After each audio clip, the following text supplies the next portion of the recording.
Good afternoon, good evening, everybody. My name is Juergen Steinmetz, and I'm from Germany today on behalf of the Global Tourism Forum. I'm the chairman of the World Tourism Network, a think tank that started about a year ago in Berlin on the issue of travel and tourism going through COVID. You can find actually information about our organization, what now has about 2,000 members in 127 countries under WTN.travel. I'm delighted to be invited to put this panel together. And I have four distinguished panelists with me here. And they will introduce themselves. So I was just going to give you the name, and then we're going to go into the subject, what it is, it's herd immunity and opening up for tourism. Is this fair, not fair? How can it be done? And should we follow the example of Malta, Malta just declared herd immunity.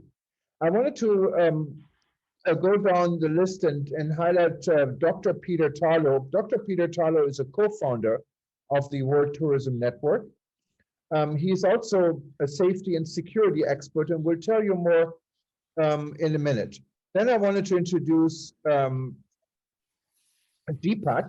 Deepak was the former CEO of the Nepal Tourism Board, and I think he's now an independent consulting on tourism, and he's joining us from Kathmandu in Nepal. And then we have our good friend and colleague, actually, because we're two of us, Peter and I, were also involved in the African Tourism Board, and we're welcoming Cuthbert Ncube. He is the chairman of the African Tourism Board, and he's joining us from Pretoria in South Africa. Welcome, everyone. Let's start with Peter, and maybe give us a little bit more background, Peter. Hey, well, welcome to everyone. This is a fascinating panel because we have somebody from Africa, somebody from Asia, somebody from the United States, and Juergen, who's usually from Hawaii, is right now in Germany. So we represent 4 continents around the world. Juergen, as you know, is the chairman of the World Tourism Network, and I'm, just so we have a distinction, I'm the president of the World Tourism Network, but I think chairman's higher than president, so it's okay. I also run a consulting company called Tourism and More, but what I'm best known for, because we're supposed to introduce ourselves, is I work in the world of tourism security with countries around the world. Right now, one of the key issues, of course, is tourism health, as health is part of tourism security. In many languages, it's called biosecurity. And certainly as we're going through all the tragedies of the COVID pandemic, we see that in tourism, the whole issue of health has become much more important than it was even 2 or 3 years ago. It's changed the nature of the world and how we see it. We'll be going to Israel in the beginning of July 5th. And one of the things that is fascinating is Israel is probably the only country with true herd immunity. On the other hand, they're very careful about distinguishing between the local population having herd immunity and the tourist population. And so in order to get into Israel, not only do you have to have a card proving that you've had both Pfizer vaccines or both Moderna vaccines, but also you have to take a test before you're allowed on the plane. And when you arrive in Tel Aviv, you have to have another test. So, so they're really being very careful. If you do not pass the test when you arrive at Tel Aviv airport, you either have a choice of going back to your home country, in other words, not leaving the airport, or going into quarantine for 2 weeks. So yes, they do have herd immunity, but they're being very, very careful to maintain it. Now, I think that's really important because local herd immunity is very different from international herd immunity. Visitors can bring illnesses from one country to another, and therefore the herd immunity, which is usually defined as 70% of the people of a place have both the vaccine or they have the antibodies. They've had the disease and their antibodies are such that they indicate they cannot get COVID again, or whatever the disease happens to be. But that's a local population. If you bring somebody in from the outside, then that herd immunity is no longer 70%. If you have a large number of visitors who come, then all of a sudden your herd immunity goes below 70%, and they can reinfect the population and therefore create a new problem. So it's going to be extraordinarily important to be clear on what we mean by these situations. If I'm speaking about a small town in Texas where we have no visitors, then herd immunity is certainly a functional type of concept. On the other hand, if I'm speaking about New York City or Washington, D.C. in the United States, or Tel Aviv or Kathmandu or any major tourism center, now we have a different problem because we're mixing people from one part of the world to another, and therefore we cannot claim herd immunity. So there's a lot of science behind this. A lot of stuff has been questionable. One of the things we're going to have to create is a standardization for testing around the world, and making sure that if we are vaccinated, those cards are not being falsified, that they're honest cards that are recognized by governments around the world, and not just something that somebody came up with and made believe they have a disease, because then they will, or that they're disease free. They'll create a whole bunch of other problems. So I would suggest three things. One, we understand the science of herd immunity. Two, we are very careful on having international standards of what does it mean a negative test? What does it mean to be immune? Do we have certifications? I would like to see them put into our passports so that it's clear that this is not something that someone has falsified, but that this is a real, honest situation. And then come up with a methodology that people who are COVID-free are able to travel easily and seamlessly, so that we do not create so many obstacles that people don't want to travel, even if they are COVID-free. So that's at least my beginning to get things going. And I think it would be probably a good idea. I think if we pass the ball over to Deepak in Nepal, we got him out of bed almost. It's 9 o'clock at night there. And I think it'd be interesting to see an Asian and then go from Deepak. Let's go to Cuthbert and see Africa, which is a whole different world again. Welcome. Welcome, Deepak, again. Thank you, Peter. Thank you, Juergen. Thank you, Cuthbert. Namaste to you all. Just to update about the situation in our part is until a few months back, the things were totally under control. The cases were totally down. But unfortunately, some kind of second or third variant in India, so it spread a little bit in other neighboring countries also. So after that, right now, since last 3 weeks, we are into lockdown. But at the same time, two good thing also I would like to share. This is the mountain climbing season, especially this April, May till mid June. The climbing in the Everest region and in other peaks. The Everest is the highest point on Earth. So it was same like 2019, and still most of the climbers they are climbing that peak. Today morning also a few groups they succeed to climb Mount Everest. So that kind of activities are ongoing. But other regular like cities to type of things are not regular. But at this time, what Nepal government did is together with the frontline officials like health, like security agencies, we also provided vaccination to the frontline officials in tourism also. That's how we are preparing in tourism. And very strongly in this region, what we have believed is number one, we need to gear up the vaccination rate. Second is tracing the spread of virus, and third is the preparedness.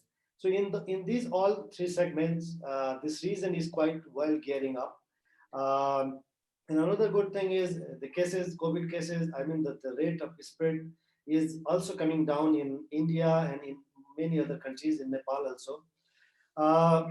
In past few months, in our region, especially the Maldives, they were doing extremely good to revive their tourism. The number was almost nearly back to the pre-pandemic level. And Sri Lanka also had opened very cautiously, and in Nepal also we had opened very cautiously, and we are hoping that in few months of time we'll be able to reopen again.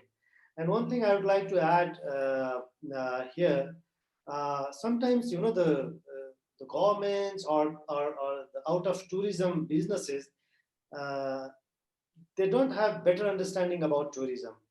When I see in practice in our region, probably tourism is the most disciplined and most trained sector.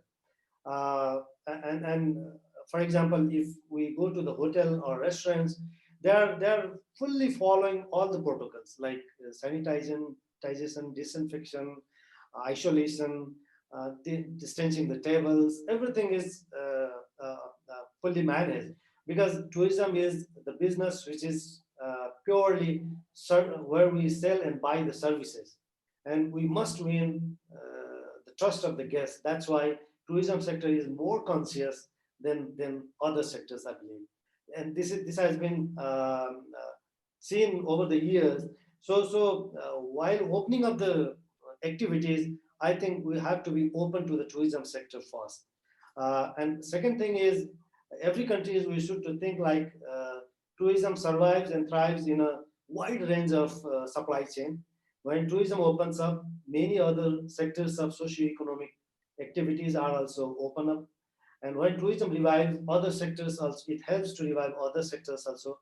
So we have to be very, very open and supportive to revive overall sector. So this kind of understanding we are also advocating in our part. I believe this is same in other parts of in the world also. So far in our region, for example, Bhutan, they have controlled very well, and they are ready to open from this coming season from September onwards. From September onwards, Nepal will be also able to open our tourism activities. And regarding these science and understanding on herd immunity, it is still a kind of confusion there is. What exactly it is, how it is going to be handled, and in other part we are very, very ready to open our activities with three initiatives. One, getting up the vaccination rate. Today only we are bringing 1 million vaccines from China. Few days ago we received 1 million from India and from USA and from UK also. Our foreign minister, Ministry of Foreign Affairs, he has said that in few weeks of time there will be breakthrough in bringing such kind of vaccines. So one part, we are heavily putting our effort to widen the vaccination rate. And second is right now in a strict lockdown we are. Hopefully it will go till next 10 days. And then in this time, local municipalities also they have put in a very, very heavy effort in contact tracing and mass testing, that kind of thing. And third is the following the protocols and trying to open the business. So this is how this region is preparing now. No, thank you very much, Deepak. And what we mentioned, herd immunity, Nepal is not really at a stage yet with herd immunity, but you're doing the right thing, getting the vaccine in. And this is the key, I think, for any tourism destination or any destination to keep population healthy, is to get the vaccine. And I have to say, I'm impressed in Germany about the availability of tests. Literally in every restaurant you go, next to the restaurant, there's a test center. You cannot go one block without me going into a test center. It's free. The government pays for it. And the test is good for 2 days. So everyone who wanted to sit down in a restaurant that just opened, outside, you cannot go inside, has to have a negative test if you're not vaccinated. And that's, I think, is kind of a replacement for the herd immunity possibly. But let's see what Cuthbert has to say in South Africa. And Africa, of course, Cuthbert is not only representing South Africa, he's representing the entire continent. And Africa, of course, with 56 or 57 countries, is a huge undertaking to keep tourism safe. Every country is different.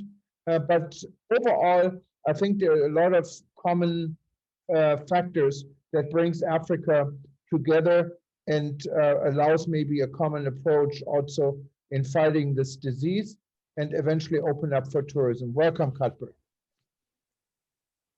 Thank you so much, Juergen. It's good to actually see you after a long time, and Dr. Peter and my good friend, Deepak. We really appreciate and thank you so much for this great conversation.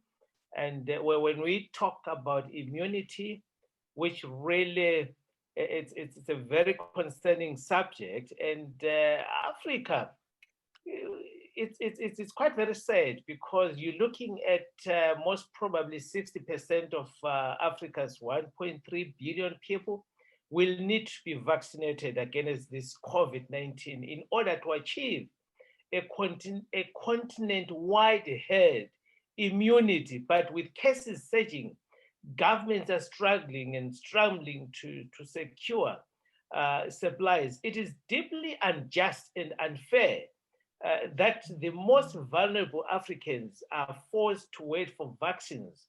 While when we look at lower risk, I mean, I'm talking of Germany, Europe in particular, your lower groups in rich countries are made safe.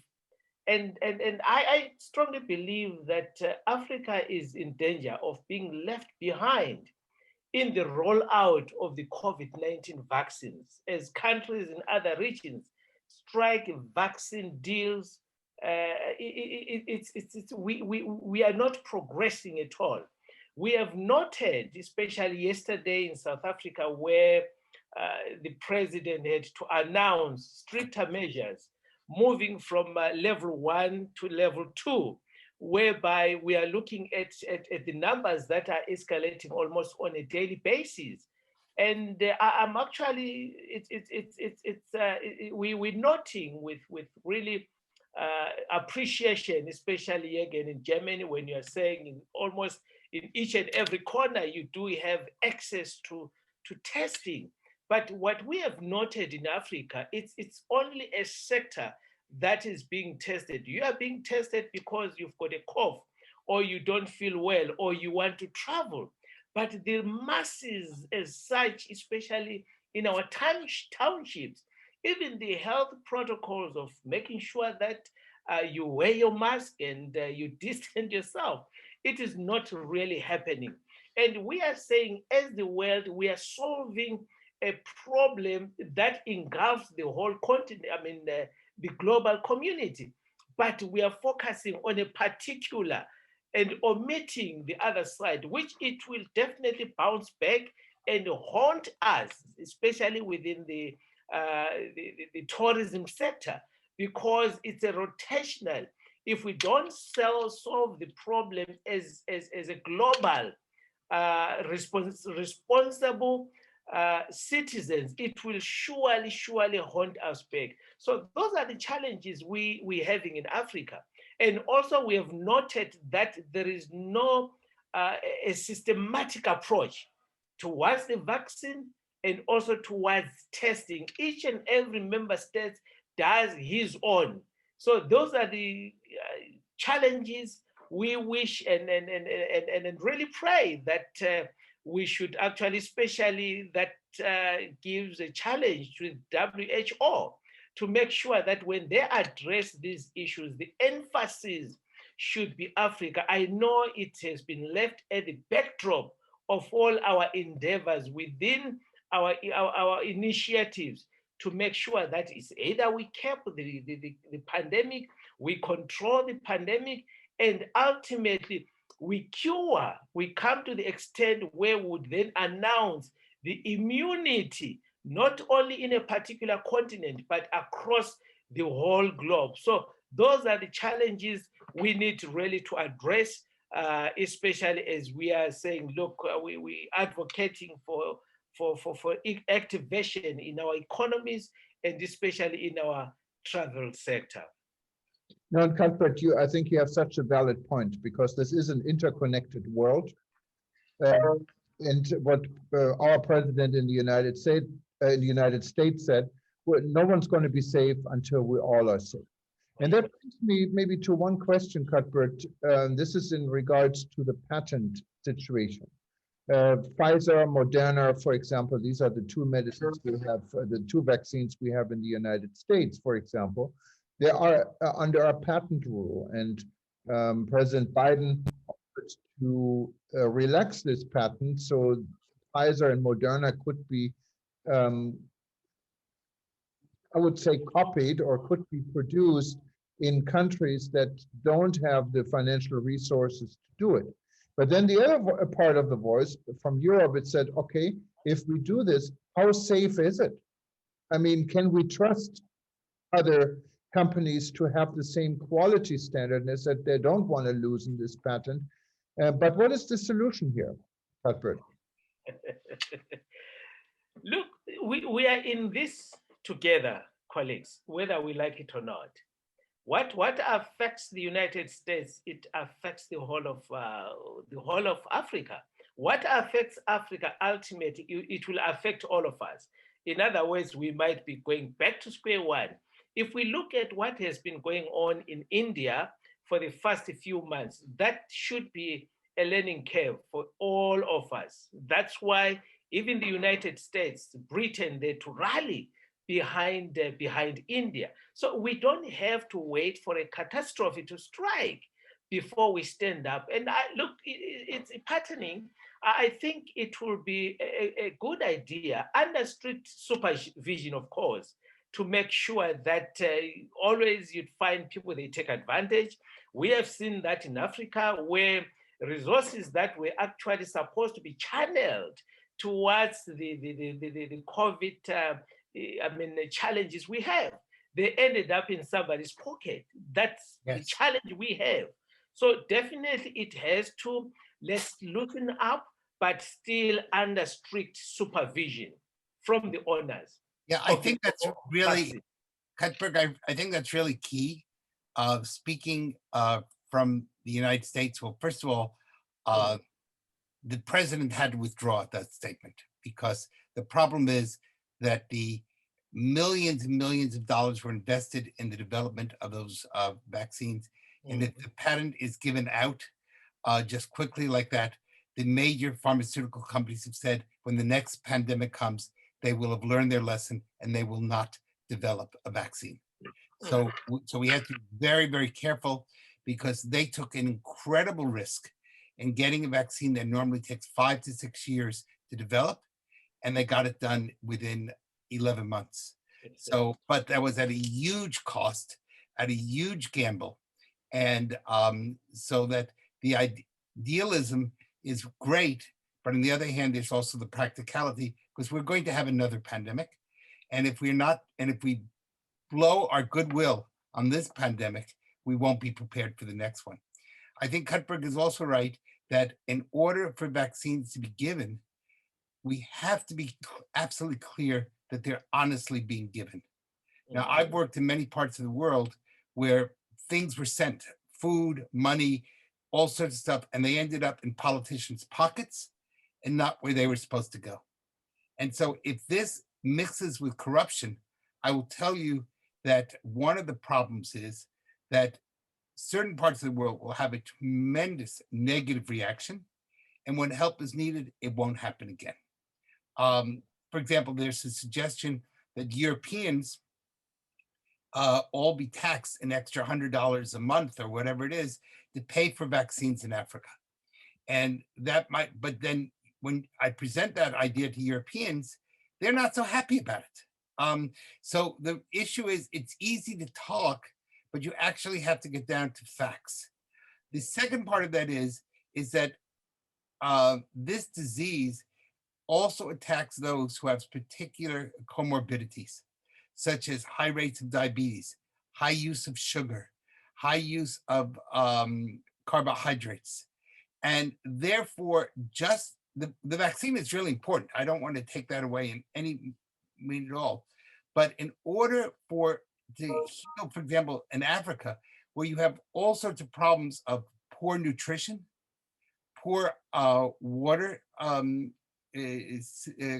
pure water problems, those have to be, we have to look at the world as a total and not just one particular issue. If we only look at COVID and we don't see the total picture of where COVID is, we may be throwing at saving the baby, but killing the whole family. So we got to be really careful about this. And we have to think through. And I really like Cuthbert's idea.